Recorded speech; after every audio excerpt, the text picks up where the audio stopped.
quieren seguir. Bienvenidos. Ustedes están sintonizando al programa arquidiocesano de Chicago Católico, el programa donde se discute la fe católica desde una perspectiva hispana, con Alejandro Castillo, director de Comunicaciones Hispanas, y el padre Claudio Díaz Jr., párroco de Nuestra Señora de la Unidad. Chicago Católico les llega cada viernes de 8 a 9 de la mañana en la WNDZ 750 AM. Y ahora vamos a acompañar a nuestros presentadores, el padre Claudio Díaz Jr. y Alejandro Castillo. Hola y bienvenidos nuestros amigos a Chicago Católico, su programa arquidiocesano de la Arquidiócesis de Chicago. Buenos días, padre Claudio. Buenos días, muy bien. No estamos en Sábado Gigante. Estamos aquí en Chicago Católico, llegando a tu casa, a tu vida y a tu corazón, como siempre. Así es, padre. Y bueno, gracias por decirlo. Estamos celebrando sus 25 años del sacerdocio. Así es. Dios me ha permitido 25 años de presencia sacerdotal para su pueblo a través de este servidor. 25 años, el 20 de mayo se cumplieron propiamente. Y recuerdo el subir las escaleras de la catedral con mis hermanas, así mis familiares, para ser ordenado. Una ocasión muy especial en mi vida. Padre, vamos a cubrir mucho territorio en esta pequeña entrevista, así es que vamos a entrarle inmediatamente. Primero que todo, háblenos de sus raíces, dónde nació y dónde se crió. Claro que sí, gracias. Yo nací un 3 de febrero en Brooklyn, en Nueva York. Yo soy un Brooklyn boy. Y un par de meses después de mi bautismo, nos mudamos a Puerto Rico, de donde mi familia tiene sus orígenes. En el pueblo, en las afueras del pueblo de Gurabo, en Puerto Rico, el pueblo de las escaleras. Y allí mi abuelo tenía una finca de caña de azúcar. Él era colono de la caña. Y ahí se construyó la casa, ahí nacieron mis hermanas. Y desde el principio, especialmente por el lado de mi mamá, la iglesia, el ser parte de la iglesia, era clave. Era necesaria, era central. Yo recuerdo a mi mamá levantándose bien temprano los domingos, imagínate.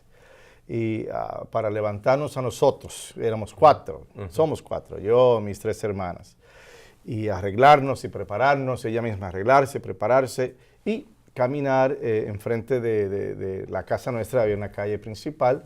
Y esperar a que alguien, alguna alma buena que iba a ir a misa, porque era la iglesia, la capilla estaba muy distante, un alma buena nos diera un aventón, o como se dice en Puerto Rico, nos dieran pon. Y entonces, eso no fallaba esa mujer, lloviese, tronase o relampaguease, ahí estaba. Entonces, Cristo, la presencia de Cristo siempre en nuestra casa estuvo. La iglesia, la misa, el Santo Rosario, eran cosas y devociones parte. Y todo lo que se hacía en casa, y no solamente en casa, sino en el vecindario, en la finca y demás, era basado en esa identidad católica. Por ejemplo, en aquel tiempo, durante la Cuaresma, tú no podías escuchar música. Música... Costumbres muy antiguas. Dímelo.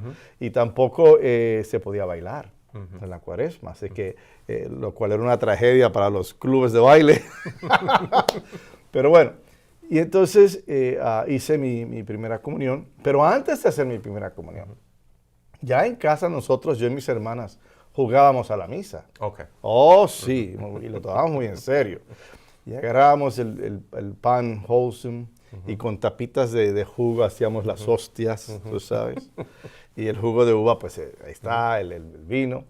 Y recuerdo que yo me colocaba una camiseta de mi papá blanca, ser el alba. Y conseguía algo, una estola de mi mamá, una bufanda. Esa es la estola.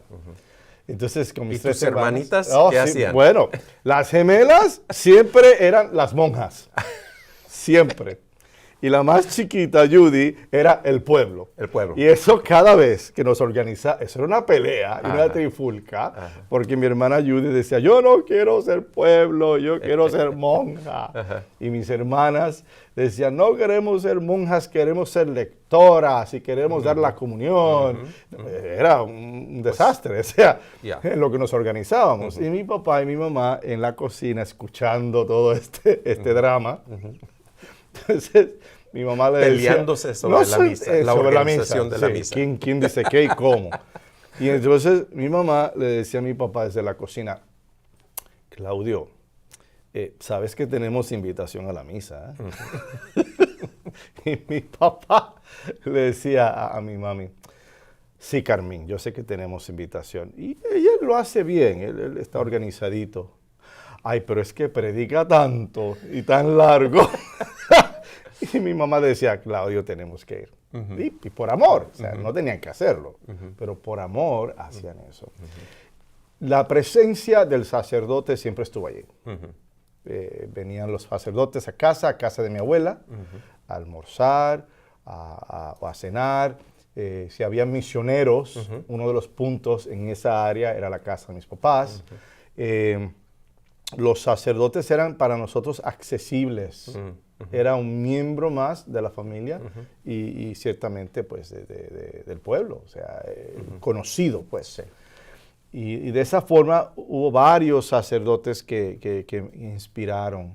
La forma como predicaban me llamaba la atención, el respeto con el cual celebraban y tomaban o sea, ese cáliz. No, para mí esos fueron los primeros pinitos de inspiración para el sacerdocio. Padre, hay una frase que han utilizado algunos sacerdotes que yo conozco que dice, en inglés es ordained at birth, que ellos se sintieron ordenados desde su nacimiento. Desde su nacimiento, yes. Entonces, ¿aplica esa frase para usted?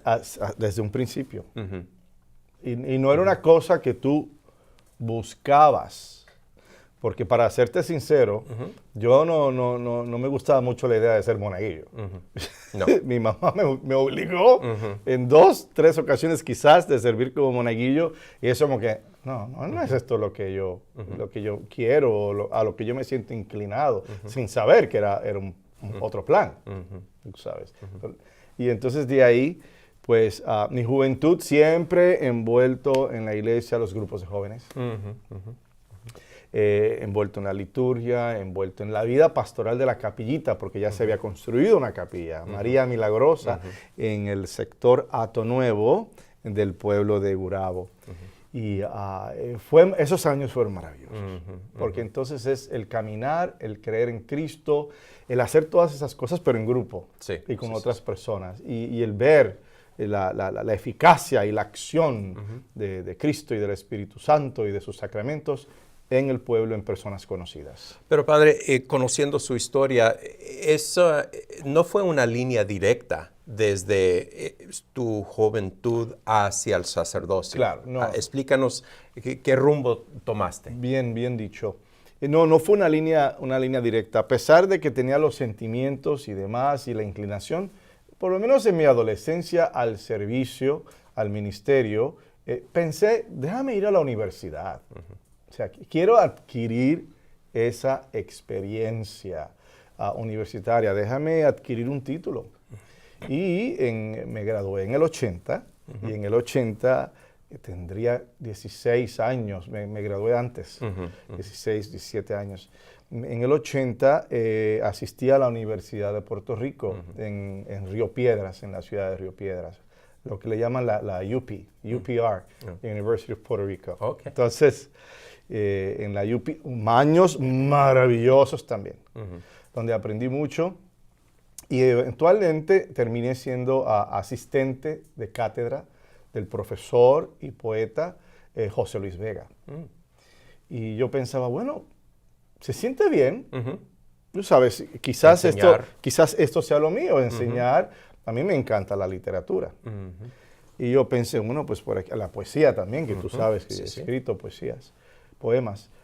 Y dije, bueno, pues por aquí va el camino, esto está bien. Y siempre envuelto, atención, siempre ligado a la iglesia, al ministerio.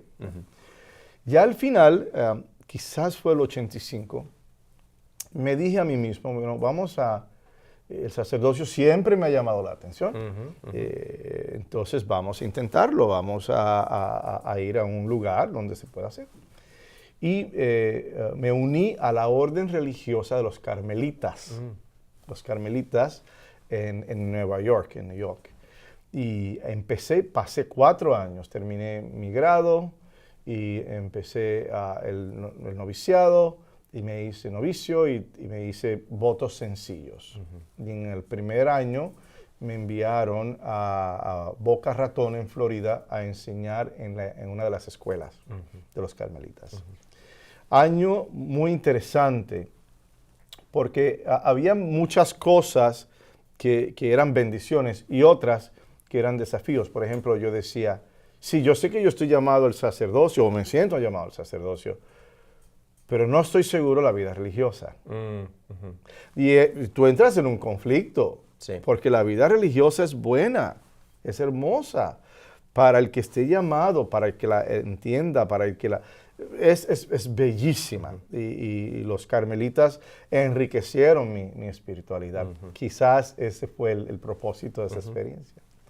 Pero ya al final del año me dije a mí mismo, no, yo necesito más experiencia de vida. Yo pasé de una familia, mi familia de sangre, porque en la universidad tampoco no me salí de la casa. Nosotros nos quedamos en la casa los primeros años. Yo nunca estuve en un dormitorio de estudiantes. Mis hermanas estuvieron en un dormitorio de estudiantes por la distancia. Ellas fueron a la Universidad de Puerto Rico en Humacao. Y pues, decía, me hace falta más vida, porque de una familia biológica paso a una familia religiosa. Y hay un montón de cosas en el mundo, en la vida que están pasando y que no tienes necesariamente, no estás expuesto a esas cosas. Dije, ¿por qué no? Y me dije, bueno, si está ahí se va a quedar, ahí va a estar presente, no debo temer.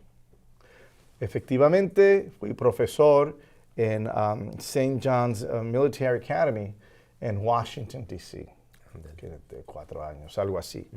Y eventualmente digo, bueno, pero todo el mundo que yo conozco aquí está ligado a los carmelitas, como quien dice, no he dejado el Carmelo. Entonces, un amigo mío de Chicago, que salía de viaje todo ese verano, me dice, mira, si necesitas un cambio, vente, cuídame el apartamento, ahí riega las plantas, qué sé yo ni qué, y lo que sea, conoce la ciudad, date esas vacaciones. Y ¿por qué no? Ya después de 2 o 3 días de estar en el apartamento aquí al norte, cerca de Santa Ita, que se convirtió en mi parroquia de aquí de Chicago. ¿Es la Lakeview? ¿El vecindario de Lakeview? Exactamente, sí. Y pues me di cuenta que era feliz, muy contento. Estoy en el lugar, porque entonces empecé a dar clases, porque no terminé. Ese verano, pues ya después de 3 semanas de tener el apartamento más limpio de todo Chicago, de haber conocido los museos y las galerías, de haber visitado los lugares históricos de la ciudad de Chicago, pues yo dije, ¿ahora qué? Y me inspira algo. Bueno, pues déjame entonces escribir a diferentes escuelas católicas a ver si ocupan un maestro de español. Y a la semana, 3 ofertas. Y la mejor que yo consideraba era la más lejos, que era De La Salle Institute School for Boys, los lasallistas al sur, de 30 y tantos, ¿no? Ahí estuve 5 años maravillosos, envuelto en Santa Ita, en el consejo pastoral, el grupo de jóvenes, yo era el que los iba ahí llevando, y otras cosas más, o sea, que esa parte nunca se rompió. Lo cual es bueno, porque entonces te da una dirección, te da un horizonte. Estabilizar. Exacto, y hay una brújula ahí que te lleva. Y al final de esa experiencia, 5 años, vuelve otra vez la pregunta. ¿Y ahora qué? ¿Qué vas a hacer? Y pensé, bueno, Dios y yo siempre nos hemos entendido a través de las Escrituras. Por eso tú me ves a mí tan apasionado con los evangelios. Sí. Porque es que así es como Dios me ha hablado a mí y yo he hablado con Dios. Y le dije a Dios, papá Dios, envíame un mensaje y háblame con Escritura porque no sé. Ese domingo se leyó el evangelio del joven rico. Y yo decía, Dios mío, pero es que yo me siento así, a mí no me falta nada. Tengo mi profesión, tengo un apartamento precioso, ya tenía mi apartamento. Tengo una vida social muy activa, estoy envuelto en una comunidad, buen trabajo. Habían posibilidades de ascensos. Ya pensaba en maestría en literatura comparada, estudios hispánicos y doctorado. Y cuando sale eso, tú sabes, del joven rico que dejó todo, esa es la invitación. Sí. Él se le invita a dejarlo todo para seguir a Jesús. Él no lo hace. Y yo me dije, wow, pues entonces quizás yo tenga que reescribir el evangelio con mi vida y decir sí, ya. Pero siendo el buen testarudo latino hombre que soy, le dije, papá Dios, dame un año. Dame un año, por favor, de discernimiento. Si todo resulta normal, no te estoy pidiendo signos extraordinarios, no te estoy pidiendo, si todo resulta normal, entonces yo me voy. Ya para Navidad sabía, él ganó. Ganó Dios. Y pues... ¿Se inscribió en Mundelein? Mundelein Seminary. Mundelein, ok. Mi formación fue en Mundelein Seminary. Porque ya usted ya tenía su formación básica. Exactamente. Entonces fueron un año de filosofía. Y entonces los otros 4 años, donde aparte de la maestría, también completé el bachillerato en filosofía. Y se presentó la oportunidad y dije, bueno, pero ¿y por qué no? Vamos. Entonces, me ordeno en mayo, que fue una cosa espectacular y maravillosa. En el año 2000. 2000, 20 de mayo del año 2000. A nosotros nos llamaban la clase del nuevo milenio. Cada clase tiene un apodo o un tema. Nosotros éramos la clase del nuevo milenio. Y nosotros, en nuestro tercer año, fuimos la primera clase, como clase, enviada a la Tierra Santa por 3 meses. Wow. Del seminario de Mundelein. Qué bonita experiencia. Maravilloso. Eso te cambia la vida. Porque aprendes a ver las Escrituras. Cuando te hablan de una ovejita, si tú eres un citadino que nunca has pisado el campo, pues te hablan, ahí está, ahí la ves, una cabrita, los pastores llevándolas, los beduinos. No, maravilloso, sí. Y el pan, cómo se hace. Entonces, eso como que enriqueció mi experiencia como sacerdote. Mi primera asignación fue en Santa Inés, en Chicago Heights. Okay. Lo cual es interesante porque Chicago Heights, en ese momento, en esa iglesia, no había ministerio hispano. Lo habían eliminado 1 o 2 años antes de yo llegar. ¿Y por qué lo asignaron a esa parroquia? Porque había una necesidad de un sacerdote. ¿Es latino o no simplemente un sacerdote? El párroco necesitaba un asociado. Entonces, en cierto sentido es interesante porque no se me vio como este sacerdote solamente puede trabajar donde hay ministerio hispano o con los hispanos nada más. No, se me vio, él es un sacerdote más de los de Chicago. Y así fue. Y claro, pues se entiende, gracias y vamos. Pero ya después del primer año, como que me sentí un poquito inquieto y decía, bueno, pero es que yo tengo esta mitad americana o anglo, ¿verdad? Pero también tengo una gran mitad latina o puertorriqueña.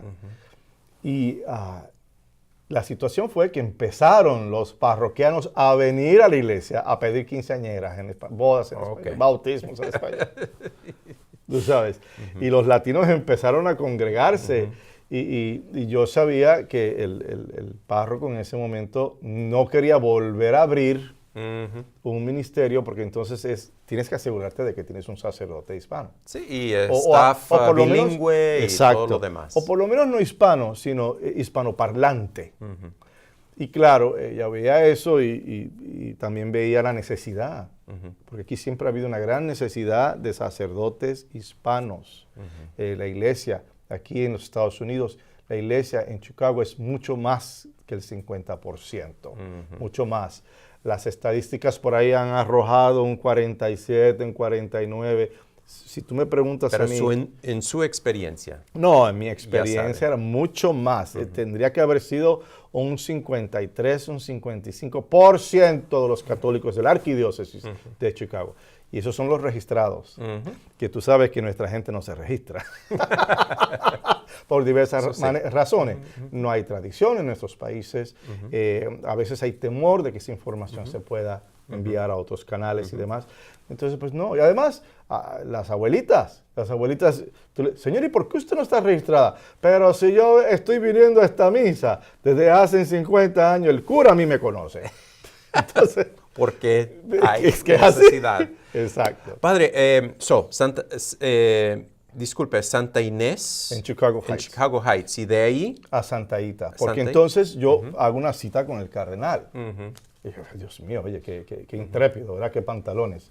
Hago una cita con el cardenal y le explico el caso. Le digo, señor cardenal, su eminencia, la mitad de lo que yo puedo hacer se está dejando pasar. Formalmente. Porque venía la gente, ¿ves? Sí. Pero formalmente, como en la estructura, no está ahí. Y él pensó un poquito y dice, ¿te molestaría ir a Santa Ita? Porque el ahora obispo Alberto Rojas era asociado en Santa Ita en ese momento. Y yo dije, pues, claro que no, imagínate, esa parroquia salí yo para Chicago, de Chicago. Y me enviaron a Santa Ita. Ahí estuve 2 años y fue como revisitar familia. Nunca hubo un problema, nunca hubo una desavenencia, al contrario, por lo menos había una voz. O sea, yo era el puente, yo era la voz del pueblo a mi querido párroco. Y yo era también la voz del párroco al pueblo. Él no lo está permitiendo, él permite esto, él acepta esto, etc.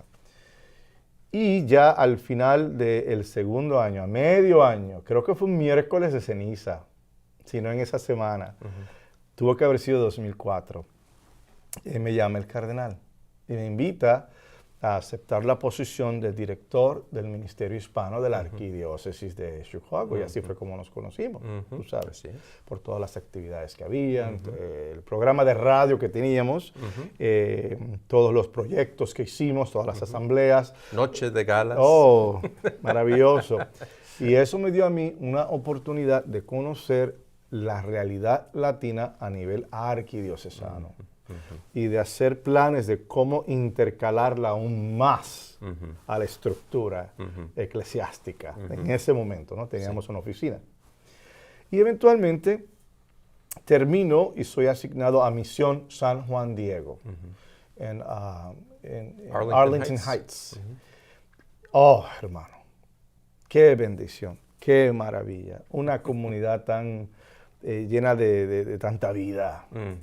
Llena de tanto potencial, llena de tanto amor, de tanta alegría, y donde se vivía una fe, ciertamente del conocimiento, porque se hacían muchos talleres, se hacían muchos retiros, se hacían, o sea, me explico, la catequesis toda se reorganizó y eso trajo mucha más gente. Sí. Nosotros, yo recuerdo en un momento dado, en lo que antes era conocida como Misión San Juan Diego, ahora es San Juan Diego, o sea que el niño creció, ¿ok? San Juan Diego. Yo recuerdo que en varias ocasiones era fácil en las misas de la mañana tener 1,200, 1,300 personas. Cuando y eran todas las bancas, todas las sillas del salón de actividades puestas, gente de pie en el pasillo, teníamos que abrir de locura, sillas en el pasillo y con proyectores para que vieran la misa y la vivieran y la celebraran. O sea, pero una experiencia tan rica, tan vasta, tan especial. Y claro, después de ya 6 años, pues me toca el turno y tenían a San Luis Gonzaga. Okay. Y San Luis Gonzaga llevaba 1 año como administrador, que aunque el administrador sea un pan de Dios, o inteligentísimo, o bueno, 1 año no es suficiente. Además, él tenía sus parroquias. Sí. Tú sabes, entonces como es duro. Y la iglesia, la comunidad empezó a sufrir el peso de no tener pastor, párroco. Y entonces me designaron, y yo acepté, y pues fui, número 1, el primer párroco latino de San Luis Gonzaga. Número 2, el primer párroco puertorriqueño en San Luis Gonzaga. Número 3, el primer párroco puertorriqueño sirviendo a un pueblo puertorriqueño. Y eso fue histórico en varios niveles. Ciertamente para mí... Y una bendición. Para mí fue una gran bendición. Porque yo siento que según van pasando los años, me voy enriqueciendo de tantas experiencias, de tantos grupos, sí, de tantas devociones, de tantas actitudes. Para mí es enriquecimiento. Yo creo que el día en que uno sienta que se lo sabe todo, ese día mueres. Sí. Mueres, y no físicamente, sino también emocionalmente. Y le quería hacer esa pregunta, padre. ¿Qué le diría usted hace 25 años de recién ordenado? ¿Qué tipo de ¿cómo se dice? Advice, consejo le daría a usted mismo? Si yo me viera hace 25 años, yo le diría a ese Claudio de hace 25 años, do it, hazlo. Vale la pena. No tengas miedo. No tengas miedo. No tengas miedo. No titubees. No te rindas. Hazlo, porque vale la pena quemarse por Cristo. Y vale la pena. La gente se quema por diferentes razones. ¿Ves? Pero vale la pena quemarse, se lo recordaría a él. Vale la pena quemarse por Cristo y por los hijos de la iglesia. Y ahora, ya después de 25 años siendo sacerdote, ¿cómo ha cambiado el sacerdocio en esos 25 años? Una buena pregunta. Siento que el sacerdocio ha cambiado a la luz de cómo ha cambiado el mundo. Si nosotros como sacerdotes nos mantuviéramos iguales que hace 100 años, no funcionaríamos. No podríamos funcionar en este mundo. No podríamos llevar a Cristo de una forma más efectiva al mundo que nos rodea. El sacerdocio en los Estados Unidos, solamente puedo hablar de los Estados Unidos porque es mi experiencia. Digamos, hubo un momento en la década de los 70 y de los 80 en que era un movimiento más, el sacerdote se convertía en o psicólogo o activista social, adquiría otra faceta. En la década de los 90, pues ya la cosa se convertía como que un poquito gris, porque era de todo un poco. ¿Ves? Con mi generación hay un énfasis y hay una claridad, por ejemplo, en cosas como Código de Derecho Canónico, la liturgia. O sea, que no es mi liturgia, no es tu liturgia, es la liturgia del pueblo y la liturgia de la iglesia. Es así, ¿ves? Van de la mano, ¿ves? Pueblo e iglesia. Y entonces esas cosas como que forjaron un sacerdocio, en mi experiencia, con una claridad de lo que se espera de ti y a la vez traer y complementarlo con un sentido pastoral, más pastoral.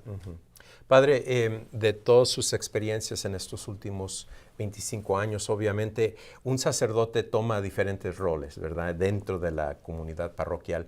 ¿Cuál de esos roles le da más gozo y satisfacción? Dar la misa. Dar la misa, celebrar la Eucaristía. Eso, yo puedo estar muriéndome, o sea, arrastrándome de un catarro y unas alergias y que sí, y las dolamas. Y me llena, me llena el celebrar la Eucaristía, me llena ver el resultado de la Eucaristía en el pueblo. Porque de vez en cuando hago las elevaciones, ¿no?, de la hostia, yo de vez en cuando hago trampa. Y miro hacia el pueblo y ver esos rostros tan centrados, tan iluminados. No han recibido la Eucaristía y ya están brillando esos rostros, tú sabes. Eso a mí me edifica. Eso a mí me llena de gracia, eso a mí me llena de todo lo necesario para seguir caminando. Otro rol es el de enseñar, el de maestro. Me fascina el enseñar. Liturgia, pastoral, lo que sea. Me llama mucho la atención. A mí me invitan en varias ocasiones, no simplemente aquí, sino también en otras partes de los Estados Unidos y fuera, a dar retiros, pláticas y reflexiones y demás, la enseñanza. Y finalmente, créelo o no, yo disfruto de los retos pastorales. Y ahí es donde iba a seguir la siguiente pregunta. Porque yo escucho su vida y su trayectoria hacia el sacerdocio y su trayectoria como sacerdote. Todo ha sido muy bien hecho, muy bien planificado, pero obviamente durante esos 25 años y más allá, ha tenido algún desafío y otro. Ciertamente, ciertamente. Y tú lo has dicho bien, todo ha sido bien planeado por parte del Espíritu Santo. Él sabe cómo mueve todo y verá qué apropiado con la celebración del Domingo de Pentecostés, ¿no? Él lo mueve todo, lo coloca todo en su lugar. Pero vivimos en una realidad imperfecta, entonces van a haber momentos de desafío, momentos en que tú vas a pensar, pero ¿qué estamos haciendo? ¿Qué está pasando? Cuando yo veo ciertas decisiones que, por ejemplo, yo soy muy pastoral, a mí me encanta, o sea, no es que me encanten los problemas, pero me encanta tratar de entender por dónde viene esta persona, para entonces ver cómo te podemos ayudar, qué podemos hacer con esto. O sea, yo te puedo decir el Código de Derecho Canónico y decirte, mira, esto es lo que hay, esta es la ley, suerte. Es muy fácil. Y aunque estés correcto, pero no eres pastoral. Y hay una dimensión de ser pastor. Es como con los hijos. ¿Ves? Con los hijos, tú trabajas con ellos, tú tienes que trabajar con ellos, aunque te den dolores de cabeza, aunque te partan el corazón, pero es como tú, hijo mío, tú, hija mía, y yo podemos resolver esta situación. Una cosa que mi mamá tenía era, dime la verdad, no simplemente a mí, a todos los hijos, dime la verdad y yo te voy a ayudar. Miénteme y que te ayude Dios, hijo, porque no se puede, o sea, ¿verdad? Entonces, esa noción de cuando alguien te dice la verdad, su verdad, aunque sea fea, aunque sea desagradable, es un ser humano quien está hablando. Entonces, a ver, de ser humano a ser humano, ¿cómo podemos darte, no lo que quieres, pero lo que necesites? Padre, ¿qué consejo le daría a una persona que está en busca de su propia vocación? Que escuche la voz de Dios, que le pida a Dios mensajes, que le pida a Dios reafirmaciones, que no se deje amedrentar por lo que el mundo está diciendo, haciendo, exponiendo de nosotros los sacerdotes. Yo le diría, hijo mío, a tu palabra, en un funeral, la muerte se calla la boca y te escucha. Hijo mío, tú tienes el poder de hacer de un angelito un santo en el bautismo. Hijo mío, tú puedes bendecir y llenar del amor de Dios a una pareja que se va a casar. ¿Ves? Tú hablas, tú predicas y el infierno tiembla. Así que no tengas miedo. Hazlo y escucha la voz de Dios. ¿Hay algo más que gusta compartir con nuestra audiencia, Padre?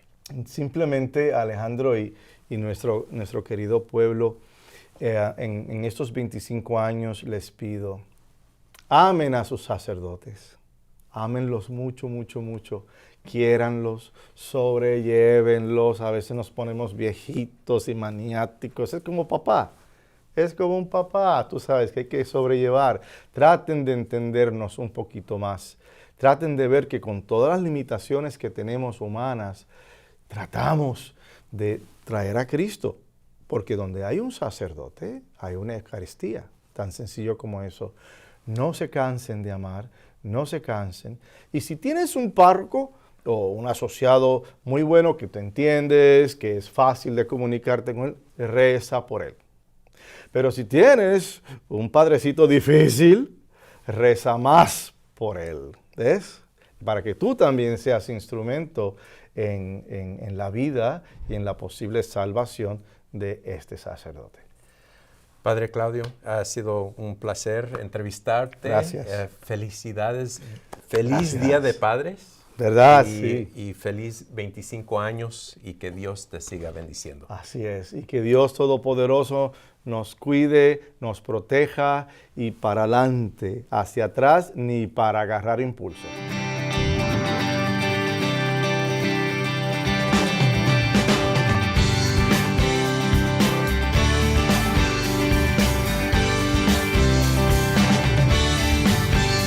Ha llegado el tiempo.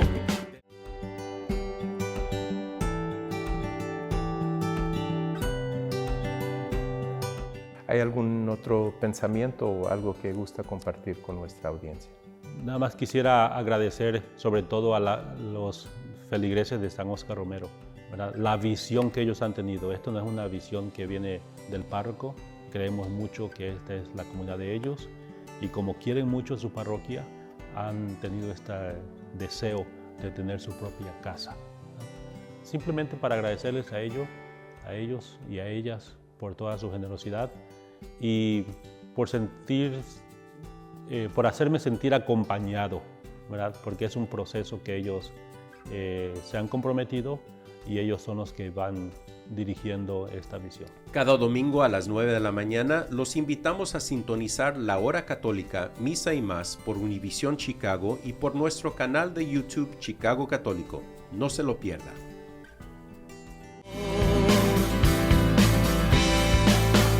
Ha llegado el tiempo.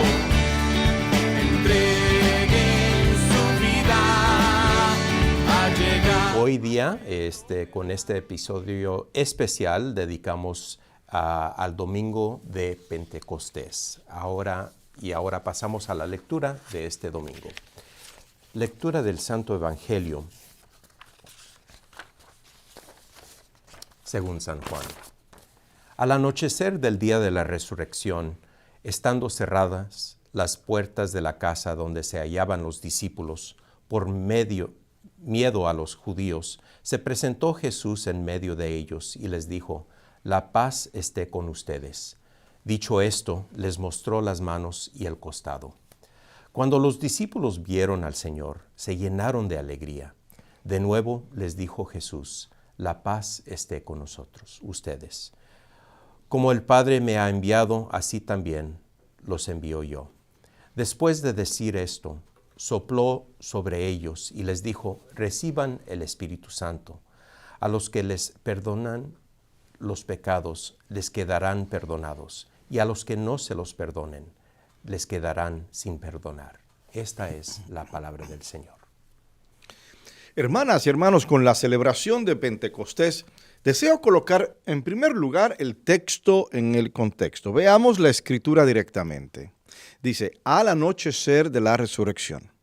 Estamos hablando ese domingo cuando Él resucita, ya es noche, los apóstoles, los seguidores de Cristo, preocupadísimos porque, resucitó, pero algunos sabían, otros no. Era una mezcolanza de mensajes y aunque quizás lo vieron resucitado, pero la pregunta era la misma: ¿y ahora qué? ¿Qué vamos a hacer? Entonces, estaban en ese aposento alto, según la tradición, una habitación en un segundo piso, a puerta cerrada y con mucho temor a las represalias que podían salir a la luz de la crucifixión y ciertamente de la resurrección de Cristo. Porque todo tipo de fabricaciones se hicieron, inclusive hasta sospechaban algunos que los mismos discípulos habían robado el cuerpo de nuestro Señor Jesucristo para justificar la resurrección.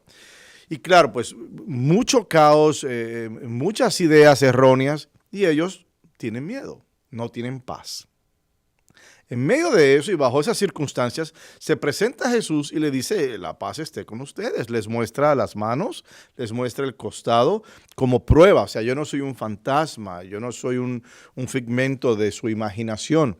Yo soy Cristo, yo soy el resucitado. Y claro, los discípulos se llenaron de alegría porque se les confirmó efectivamente está resucitado. Recuerden que al principio recibieron la noticia a través de María Magdalena. ¿Ves? Y de ahí Pedro y Pablo corrieron al sepulcro. El sepulcro estaba vacío, pero eso, claro, estaba vacío si lo ves con los ojos de la fe. Si lo ves con los ojos del mundo, el sepulcro está vacío. O sea, ¿qué pasó? Y entonces ellos se llenan de alegría porque reciben la paz. Reciben ese don que es único de aquella persona que pone su confianza en Dios. El recibir el don de la paz es la paz interior. O sea, tu mundo se puede estar resquebrajando alrededor tuyo y tú en tu interior tienes paz. Tienes paz para poder confrontar todo aquel reto, todo aquel caos, lo que la vida te lance. Y claro, él le repite por segunda vez, la paz esté con ustedes, como el Padre me envió, los envío yo a ustedes. Hay un servicio, mejor dicho, hay un momento de envío.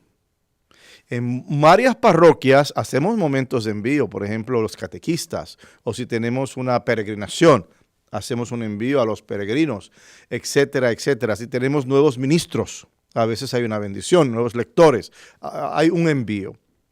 Y este fue el primer envío, por decir, de nuestra iglesia.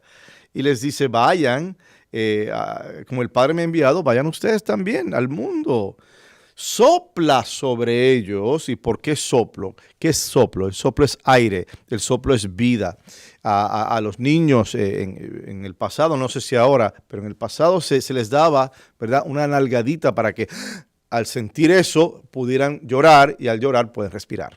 O sea, para asegurarse de que el niño pudiese. En las escrituras, si se van a Génesis, decía que el verbo, ¿qué es verbo? Palabra, ¿qué es palabra? Un soplo, ¿verdad? Aleteaba sobre las aguas, lo que hizo la creación posible. Luego entonces sopla sobre ellos con ese sentido que te voy a dar una facultad, te voy a dar un regalo. Te voy a dar una responsabilidad. Recibe el Espíritu Santo de forma particular, ciertamente. A los que les perdonen los pecados, les quedarán perdonados. Y de ahí viene la tradición y el punto teológico de los sacerdotes de perdonar pecados. No en su nombre, sino en el nombre de Dios. Entonces es tangible. Es un permiso que se dio, es una facultad que se nos dio, es una responsabilidad que se nos dio. Responsabilidad que hoy por hoy hay un par de estados aquí en los Estados Unidos que quieren obligar a los sacerdotes a decir secretos de confesión. En casos donde hay un caso ya sea criminal o judicial o qué sé yo, quieren obligar al sacerdote a que diga lo que le dijo el penitente. Y eso es imposible. Para nosotros es imposible. Es mejor que te maten antes de que tú reveles un pecado de algún penitente que fue a ti confiado en el secreto de la confesión. Y de ahí que es importantísimo el verlo y el entenderlo. Eso es un don. Y se dio aquí, en ese día, en ese domingo de Pentecostés. Y a los que no se los perdonen, les quedarán sin perdonar. Esto no es un capricho del cardenal, esto no es un capricho de los obispos, ni un capricho del sacerdote. Esto viene del mismo Señor Jesucristo, como una facultad, como un don, como un regalo, como una responsabilidad. Luego entonces, con la fiesta de Pentecostés, hermanas y hermanos, estamos celebrando el nacimiento de la iglesia en realidad. Desde sus orígenes humildes y sencillos, Jesús seleccionó a un grupo de hombres, en términos de los apóstoles, para llevar a cabo su misión de llevar el evangelio a todo el mundo. ¿Tuvo Jesús más discípulos? Sí. Entre ellos había mujeres, eran seguidores. En ese sentido había un discipulado, ¿no? Porque eran creyentes, eran seguidores y estaban presentes. Pero los 12 apóstoles fueron seleccionados especialmente. La invitación fue hecha exclusivamente a ellos. Ven y sígueme.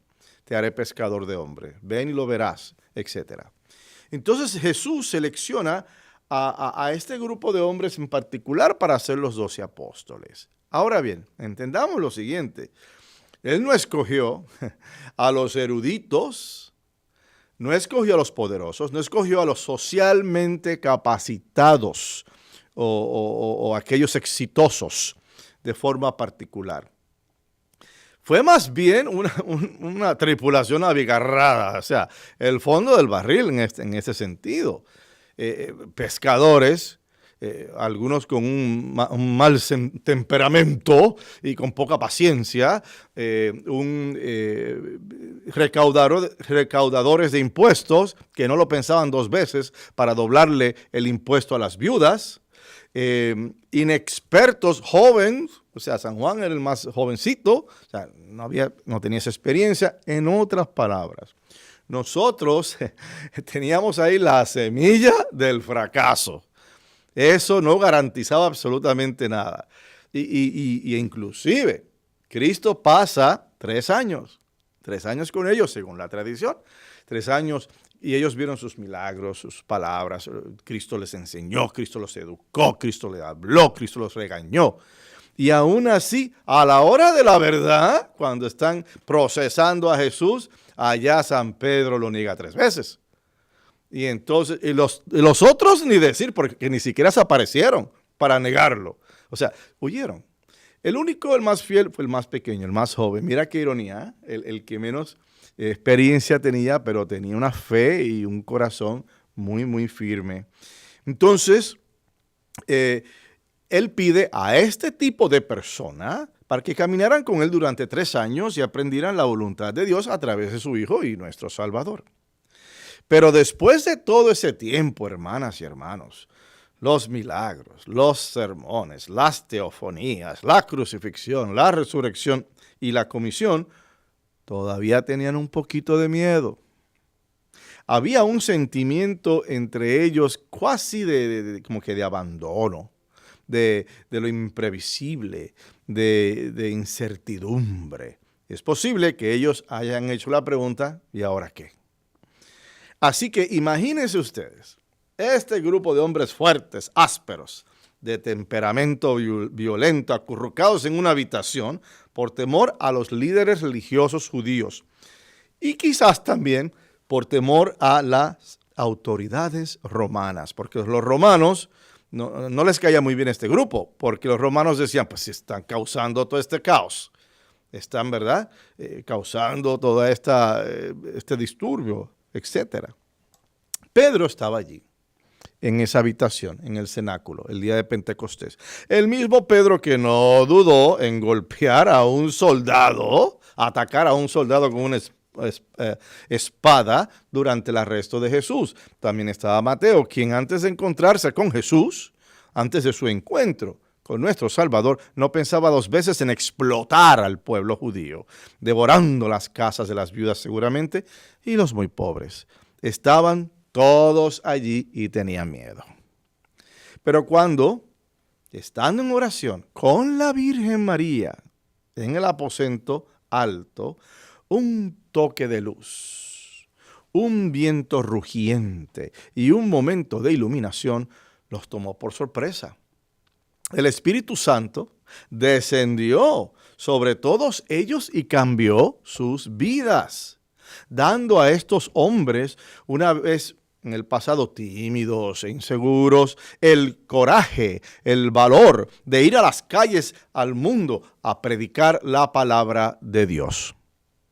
No solo se transformaron en una nueva conciencia, en una nueva realidad y disposición, sino que todos los que los rodeaban podían entender. Ahí está el detalle.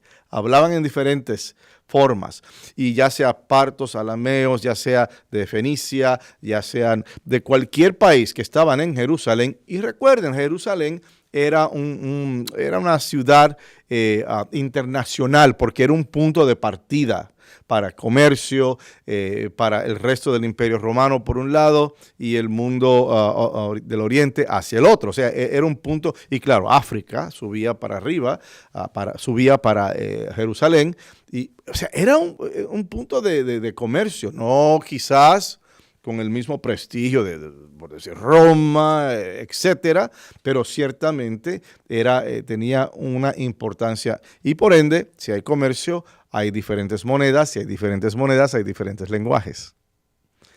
Y de ahí que cuando estos hombres salen a la calle, no simplemente salen con esta disposición, con esta fuerza, con este bravado, con este brío, pueden ser entendidos. Y ahí está el detalle.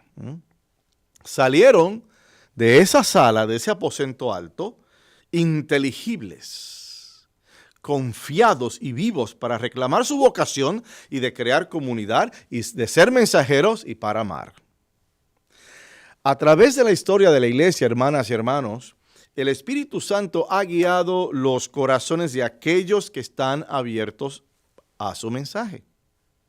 El Espíritu Santo estaba con Santa Catalina de Siena, cuando ella abogó por el regreso del papado de Aviñón a Roma. Santa Catalina de Siena era una monja de clausura y por ende, pues llevaba una vida pues de clausura. Eso no quiere decir que no estaba al tanto de lo que estaba ocurriendo en el mundo.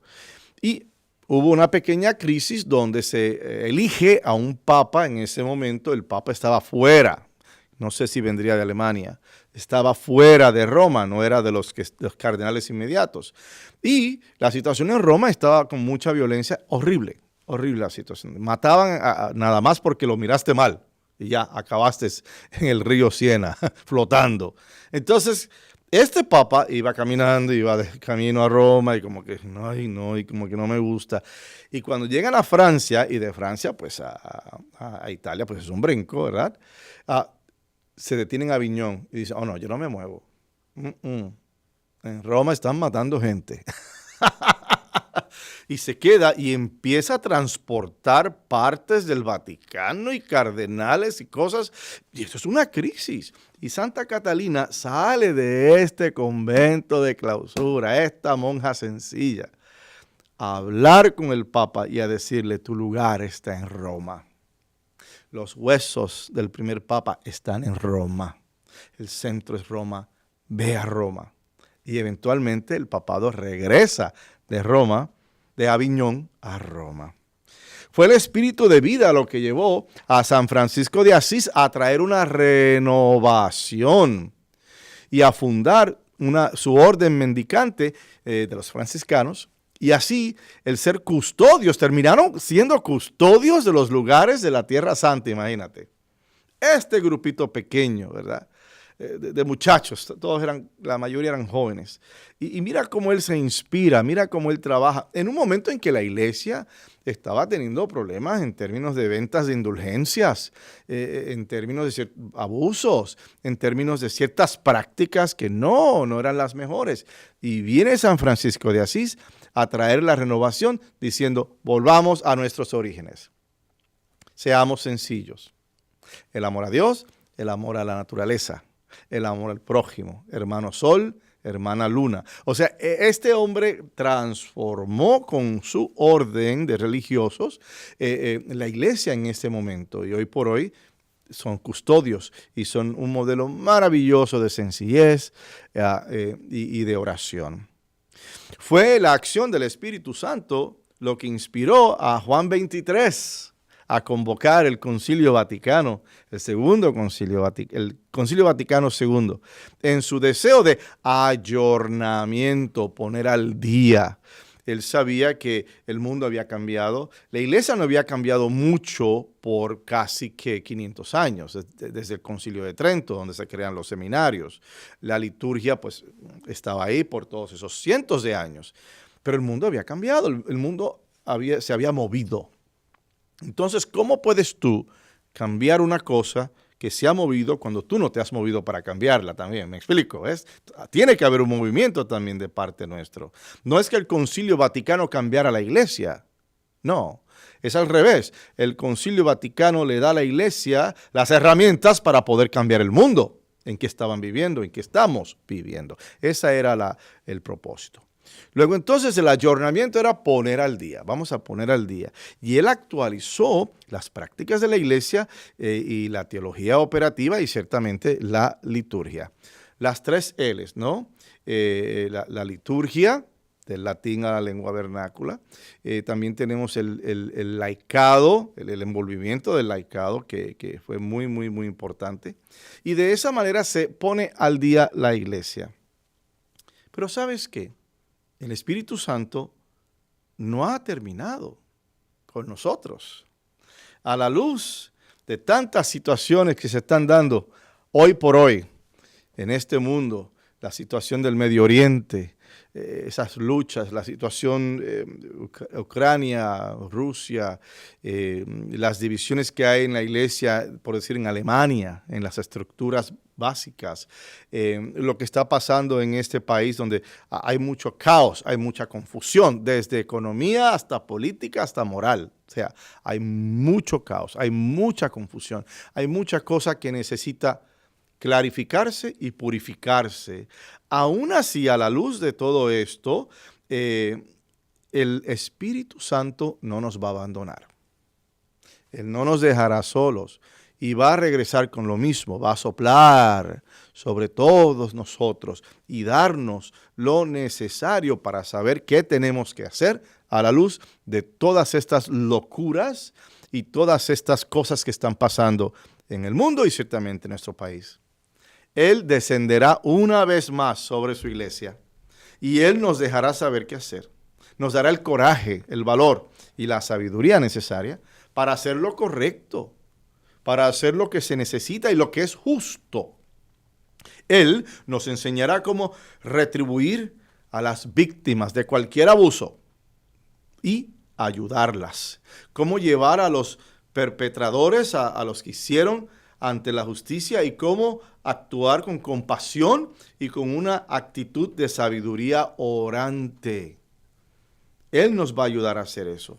Él nos va a ayudar a buscar respuestas sin prisa, no rápidas, porque ahí está la tentación. El mundo se mueve así y quiero esta solución hoy.